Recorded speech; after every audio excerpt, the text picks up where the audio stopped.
Di video kali ini gue pengen ngejelasin lu sisi gelap dunia ekspor supaya lu ngerasa kayak ekspor tuh nggak yang bagus-bagus aja. Julio mah ngomongnya ekspor tuh yang enak-enaknya doang di YouTube-nya yang pokoknya orang-orang tuh pada dapat duit.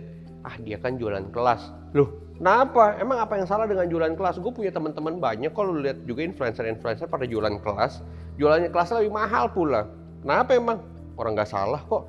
Selama kita mengedukasi dan membuat masyarakat lebih pintar, ya udah apa salahnya, toh juga kan kalian dapat ilmu, kalian dapat sesuatu yang kalian bisa kembangkan dan itu jadi uang. Giliran misalnya kalian jadi kalian dapat uang aja, kalian diem-diem, giliran yang nggak dapat duit nih yang koar-koar. Sebenarnya salahnya siapa ya? Sebenarnya menurut gue mah tergantung masalah pribadi masing-masing. Ini kalau misalnya kalian bisa benar-benar eksekusinya bagus, kalian ngikutin tahapan dari awal A, B, C sampai Z itu benar, ya menurut gue sih ya pasti kalian menghasilkan sesuatu. Nah sekarang balik lagi ke topik awal, sisi gelap dunia ekspor. Sisi gelap dunia ekspor ini sebenarnya itu banyak banget yang namanya fraud, yang namanya scam atau penipuan. Itu banyak banget. Kenapa? Karena ekspor itu selalu identik berbisnis dengan orang lain. Jadi bisnisnya bersentuhan sama orang lain. Bisnis yang paling enak adalah bisnis yang sebenarnya tuh tidak bersentuhan dengan orang lain. Lu misalnya pakai teknologi, lu nge-live nih di TikTok Shop, udah gitu lu jualan barang, udah gitu pembelian terjadi, ya udah. Ya sebenarnya lu nggak ada urusan dengan siapapun, tapi kan ketika lu makin lama bisnis makin besar, lu stok barang harus lebih banyak, ujung-ujungnya apa? Ujung-ujungnya lu hiring karyawan buat packing dan lain-lain. Nah, kalau misalnya ada orang packing dan lain-lain itu malah nanti ada yang nyolong, ada yang nipu, banyak sering kejadian kayak gitu, kita tahu lah ya, itu kan umum. Kenapa? Karena kita nggak pernah tahu hati manusia. Jadi ketika kita sudah mulai berbisnis dengan orang, kita mulai bersentuhan dengan banyak orang, di situ biasa banyak masalah terjadi. Nah, ekspor itu sebenarnya ketika lu tidak paham di mana poin-poin yang lu harus berhati-hati, biasanya lu kejebolan di situ. Contohnya gini, di awal pertama kali ekspor itu tuh semangat banget. Eksportir itu mereka bener-bener kayak gue pengen dapetin duit dari bisnis ini, gue pengen dapetin miliaran omset, gue pengen dapetin bisa punya pabrik, gue pengen bisa kirim ke beberapa negara. Itu awal mulanya tuh semangat dari situ, dan lu akhirnya coba keliling pabrik sana sini, lu ketemu buyer, lu email 100 buyer gitu ya dengan data yang udah kita siapkan di Bisa Ekspor. Lu tuh semangat banget. Tapi entah kenapa ada satu email yang masuk ke lu dari ratusan email yang nggak ada balasan, tiba-tiba ada satu email yang masuk dengan tulisan gini. Misalnya, "Hi Julio, thank you for your email," gitu ya. Dia bilang gini, "I'm from London, gue dari London. Gue sekarang mau ke Indonesia, gue mau beli produk kelapa lu dengan total 2 juta dolar. Tapi gue nggak bisa nih kalau misalnya langsung transaksi begitu saja. Karena harus ada dokumen-dokumen yang disiapkan untuk masuk ke negara gue. A, B, C, D, F, G, dia cerita. Terus dia bilang gini, untuk menyiapkan dokumen nggak bisa dari sisi gue sebagai pembeli, harus di sisi penjual dong yang menyiapkan dokumennya. Nah dokumennya juga ada biayanya sekitar 3.000 atau 4.000 dolar. Nah kalau lu mau untuk bisa transaksi dengan gue 2 juta dolar, lo transfer 4.000 dolar. Dengan semangat yang menggebu-gebu itu kebanyakan membutakan realita. Kalau lu tuh sebenarnya lagi pengen ditipu.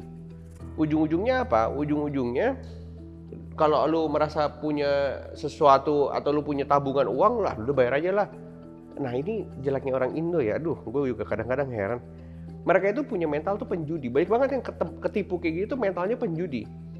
Gue taruh 4.000 dolar, harapannya dapat 2 juta. Mentalnya itu lu harus buang. Kenapa? Karena realitanya nggak gitu, bos. Yang namanya judi baru udah pasti jeblok punya. Yang namanya judi lu udah pasti hancur punya. Jadi lu jangan berjudi di situ. Ini mental penjudinya tiba-tiba keluar nih. Gua taruh 4.000 dolar, 4.000 dolar kan 60 juta, 2 juta dolar kan 24 miliar. Oke juga nih. Jebol semua di situ, percaya sama gua. Karena banyak member-member Bisa Ekspor akhirnya mereka cerita, gimana sih ekspor susah, gua kena tipu. Loh, emang gue nipu? Emang Julio Ekspor yang nipu? Kan kagak. Gue udah mengedukasi, lu harus hati-hati. Tapi kalau gilirannya rugi aja gue yang salah, giliran untung ya gue kagak dikasih duit sama mereka. Ini nih gue kesal juga. Tapi ya udahlah ya, maksudnya udah terjadi.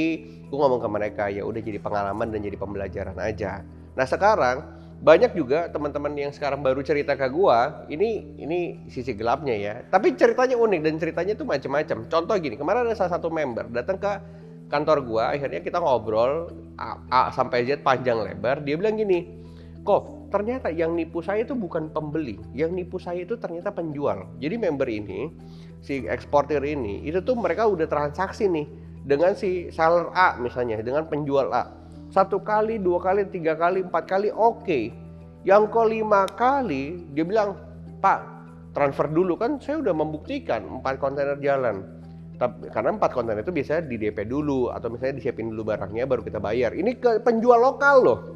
Karena kita sebagai trader, kita sebagai trader, kita beli dulu dong ke seller kan. Kita beli ke seller, dia bilang gini sellernya, kan ini udah jalan 4 kontainer, saya sudah terbukti, saya terpercaya. Sekarang saya minta untuk saya bisa kumpulin bahan baku lebih banyak lagi untuk mensuplai Bapak, misalnya Bapak Julio. Saya minta Pak pembayaran cash di depan, 1,5 kontainer. Wah, dia bilang harganya bisa turun kalau gue bayar 1,5 kontainer. Jadi keuntungan 4 kontainer ini diambil semua buat nutupin 1 kontainer, beli 1 kontainer full. Kan biasanya kalau kita ekspor tanpa modal itu kan harus dapetin DP dulu dari buyer, terus udah gitu kita siapin dulu barangnya, DP juga ke sellernya. Jadi kayak gitu konsepnya. Tapi karena greedy, kadang-kadang mereka akhirnya ujung-ujungnya apa, udah gua bayar aja full semua jebret di situ. Sellernya kabur, penjual lokalnya kabur. Jadi sebenarnya scam itu nggak cuma dari si penjual, tapi kadang-kadang juga dari orang lokal. Kalian berpikir, buyer tuh harus dihati-hati, tapi kita nggak hati-hati sama seller lokal.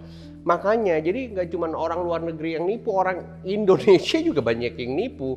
Jadi sisi gelap dunia ekspor itu sebenarnya ketika lu melakukan transaksi. Nah ini entah lu tiba-tiba nggak sadar, tiba-tiba dia nipu lu dengan lu harus transfer sejumlah uang. Nah ini lu harus berhati-hati banget deh pokoknya. Lu meskipun lu ada saudara yang katanya bisa supply barang gitu ya, tetap aja mau namanya saudara, keluarga juga lu tetap harus hati-hati. Lu lihat dulu barangnya, lu harus benar-benar jaga di situ. Ketika lu udah merasa ini pasti, baru abis itu lu bisa transfer uangnya. Atau gimana pun ceritanya, lu jangan pernah sampai percaya sama orang begitu aja. Karena kita belum punya pabriknya, kita belum punya pasarnya langsung, kita belum punya perusahaan kita di luar negeri sebagai importirnya langsung, kita belum punya end-to-end supply chain. Kita tuh masih kolaborasi dengan banyak orang. Makanya menurut gue ini harus hati-hati supaya kalian nggak ketipu di transaksi-transaksi yang menurut gue bisa lumayan besar kalau misalnya lu nggak sadar. Kenapa? Karena kalau kita bicara ekspor soalnya transaksi gede-gede, jadi transaksinya nggak mungkin lu tuh cuma transaksi 100.000, 200.000, lu transaksi bisa jutaan. Makanya lu harus hati-hati. Kenapa? Karena nanti kalau lu kena, ya lumayan, jadi pengalaman yang lumayan mahal. Ya anggap aja meskipun ujung-ujungnya gue selalu bilang kalau udah ketipu ya gimana? Kan pelajaran, kan pengalaman. Ya udah, gue nggak bisa ngapa-ngapain, masa gue yang ganti uangnya juga, orang bukan gue nipu kok, bukan gue yang ngambil duitnya. Tapi menurut gue makanya pengalaman itu menjadi sangat penting, edukasi menjadi sangat penting supaya lu bisa menghindari hal-hal seperti ini, supaya lu nggak selalu kayak gue taruh duit dapat duit, gue pokoknya belajar kelas Juli ekspor, gue bayar berapa ratus ribu, pokoknya bulan depan gue harus dapat 100 juta. Enggak kayak gitu. Jadi kalau misalnya lu merasa bahwa lu bisa melewati pengalaman-pengalaman yang akan datang, lu merasa lu mampu untuk jadi orang hebat di depannya karena lu kuat gitu ya, di kondisi terendah apapun lu kuat untuk bangkit lagi, dan lu merasa lu adalah orangnya, lu cocok di bisnis ini. Kenapa? Karena bisnis ini tuh bisnis yang long lasting, bisnis yang bisa berjalan selamanya, selama masih ada pohon-pohon yang tumbuh, selama masih ada orang-orang yang hidup dan butuh makan, selama itu juga kita masih punya kemampuan dan kesempatan untuk melakukan bisnis ekspor di Indonesia. Kurang lebih seperti itu di video kali ini, supaya lu merasa bahwa ekspor tuh nggak enak-enaknya aja, karena lu juga harus hati-hati atas transaksi yang sebenarnya sering terjadi di dunia ekspor, karena kita tuh bisnisnya sama orang, bukan sama robot. Jadi ya kurang lebih seperti itu di video kali ini. See you on the next video. Bye-bye.